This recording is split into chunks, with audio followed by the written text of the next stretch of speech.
Welcome to Kaizen Time, part of the Blood, Sweat, and Business podcast, where we provide constant improvement to businesses through timely, actionable financial solutions.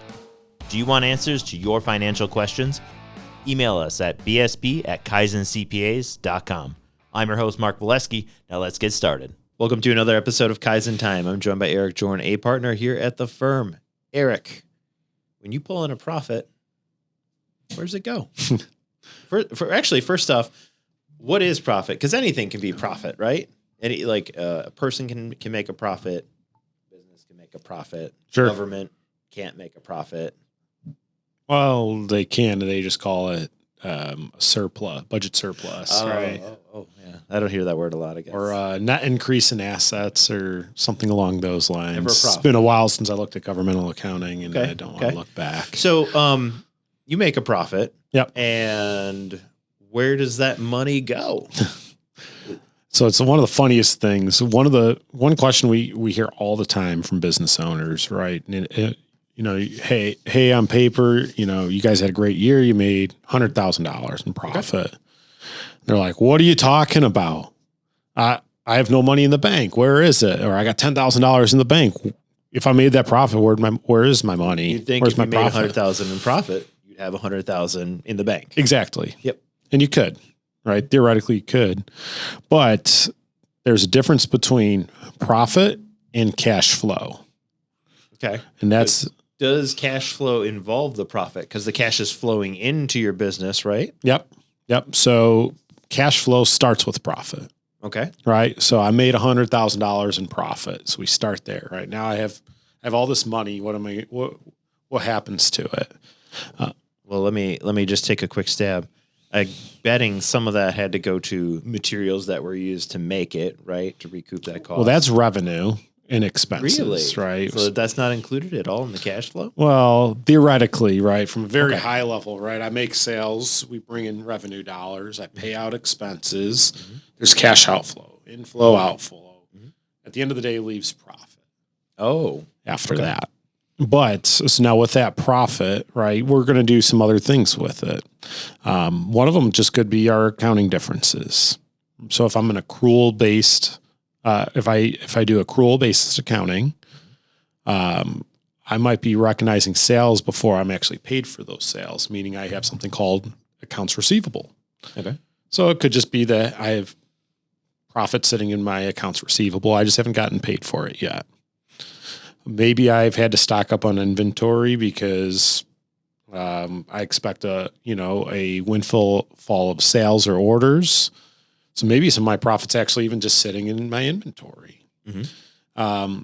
Maybe I had some loans and I've paid down the principal on those loans. Well, those loan principal payments are not deductions on your profit and loss or expenses on your profit and loss statement. They're actually just cash flow items. I'm using profits to pay off those loans. Okay. Or maybe I distributed money out of my business as a withdrawal if I'm a partnership or sole proprietor, distribution if I'm an S corp, or dividend if I'm a C corporation. So it's no longer the business's money; it's now my money. Okay. And maybe I did that to pay my income tax bill or my quarterly tax estimates, or maybe I took some money out for just personal use. Those are all kind of common examples of cash flow items. So how do I figure out where did my cash go?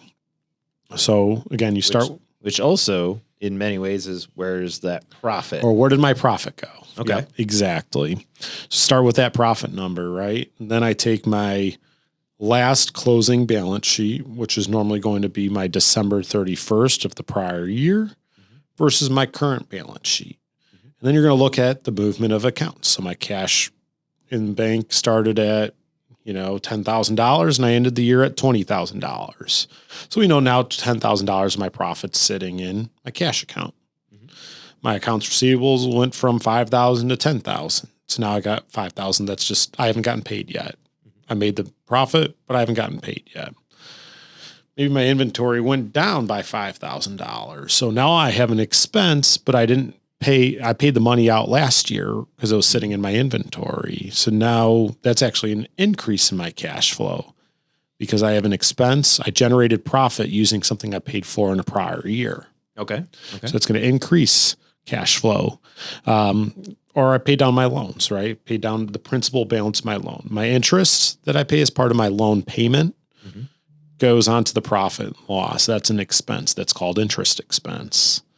But there's no loan, quote unquote, loan expense. So depending on what that loan was for, if it was cash, obviously the cash went in the bank. If it was a fixed asset, so I'm buying a vehicle, I'm buying some equipment, that's going to sit in your fixed asset. That's depreciated. That's a non-cash flow item. And then I'm going to go through the rest of my balance sheet items and just see how these accounts all change. Because my balance sheet is what I have, right? So I'm looking at what changed from what I have to where I'm at right now. And that's something you look at pretty much every month, right? Correct. And that pretty much tells you the story of where did my cash go? So really, when we're talking about cash flow, it's the movement of the funds throughout all the different portions of your business. Exactly. And what's kind of left at the end of the day really is the profit. That is your cash profit, right? After you've serviced your debt, maybe you've acquired some more inventory, maybe people haven't just paid you yet. That's your cash profit. So that's why, as important it is as it is to understand your profit from an accounting standpoint, you also need to know what your cash flow is, because you could look at your P&L only, right? And this is why you look at everything as a whole. My business is in an aggregate. If I look at my P&L only and I made that $100,000 in profit, I'm like, wow, what a great month. I'm going to go and buy a new whatever. Yeah, I'm going to go buy a boat. Well, that just killed your profit, right? Well, but then I go, now I got to go get a loan because I'm too far down the road, and I didn't have that $100,000 because some of it's sitting in accounts receivable. I had to pay quarterly estimated taxes. I had to service my debt for my business purchase. I had to invest in some more inventory to resell down the road. Maybe I had an accrued expense from a prior period that I had to finally write the check for that expense. So there's all sorts of items that are cash flow items versus profit and loss items that I have to account for.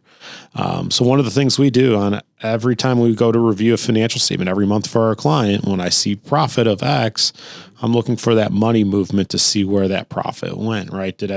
Is it sitting in the bank? If it's sitting in the bank, great. Let's jump ahead. Let's talk about taxes. Make sure you're prepared on the taxes for that. So that way, when you have that profit and we come to you and we say, hey, there's a tax obligation because of this profit, you have the cash available to pay for that. Yeah. Would you say, and I know that you're a certified profit first person, that profit is still what comes first?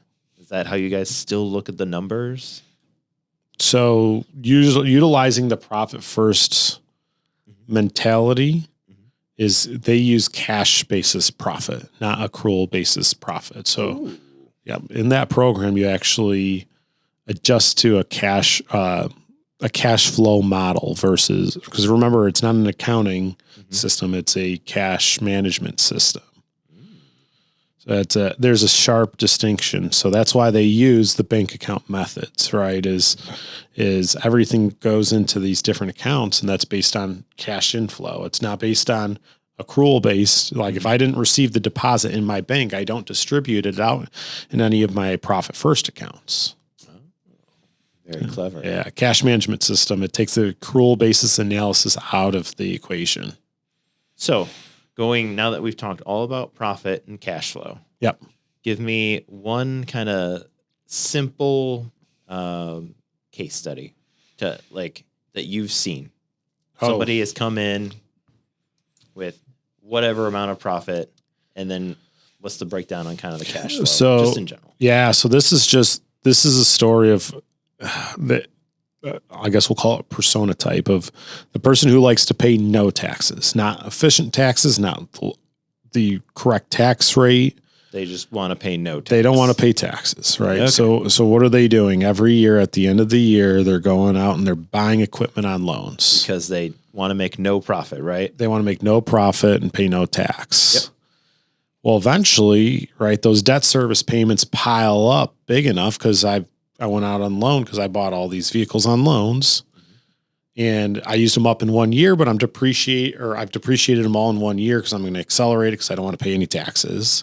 Gotcha. But my loan's a 5, 7, 10-year loan on all this equipment. So eventually you get to a point where you're saying, hey, I have profit, but I don't have the cash because I have to pay the loans to right the sins of past that I used to pay no tax. So now all of a sudden we're recognizing income at 35% tax rate, and we got deductions at 10%. That seems like jumping over dollars to save pennies mentality. I love when you say those things. But it's a short-term gain, right? Yep. And then long-term loss. Correct. And that's why we talk about maximizing your tax position more so than paying as little as tax as possible. But a penny in your hand is worth more than one that's possibly coming in the future, right? You want something that you know you got. So correct. I see there's credence to like, hey, you want to get it now. That makes sense.